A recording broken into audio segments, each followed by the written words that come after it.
साईनाथजी काय सांगाल, कुडाळवासियांच्या एकजुटीचा आज अखेर विजय झालाय, काय सांगाल? निश्चित चिन्मय, खरं तर कुडाळवासियांची एकजूट, कुडाळ म्हणजे नेमकं काय हे खरं तर आजच्या झालेल्या या निर्णयानंतर दिसून आलंय. कुडाळ संघर्ष समितीनं खरं तर कुडाळ इंग्लिश मीडियम हे नाव त्या ठिकाणी चढावं याकरता सुरुवातीपासून लढा दिलेला होता. हा लढा सर्वपक्षीय होता आणि या लढ्याला आता खरं तर कुठेतरी यश मिळतानाचं चित्र चिन्मय पाहायला भेटतंय. डॉक्टर अनिल नेरुरकर यांचं नाव जे आहे ते कुडाळ एकूणच त्या इंग्लिश मिडियम स्कूलच्या त्या इमारतीवरनं हटवण्यात आलंय. खरं तर हा भविष्यातला मोठा संघर्ष टाळता यावा याकरताच संस्थेनं घेतलेला हा खरं तर निर्णय असं म्हणायला हरकत नाहीये. कारण की आक्रमक पवित्रा जो आहे तो कुडाळ संघर्ष समितीतील जे काही प्रमुख पदाधिकारी होते, कार्यकर्ते होते, स्थानिक नागरिक होते, यांनी घेतलेलं चित्र पाहायला भेटलेलं होतं.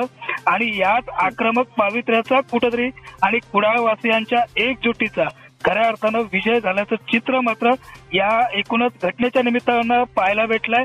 सोशल मीडियावरती एकूणच संघर्ष समितीच्या पाठीवरती सर्वसामान्य कुडाळवासियांकडनं कौतुकाची थाप दिली जाते. कारण की हा एकजुटीचा विजय, सर्वपक्षीय नेते जे होते ते या एकूणच विषयामध्ये उतरलेले होते आणि खरं तर त्यांच्या एकजुटीचा विजय या निमित्तानं झालेलं चित्र पाहायला भेटतंय.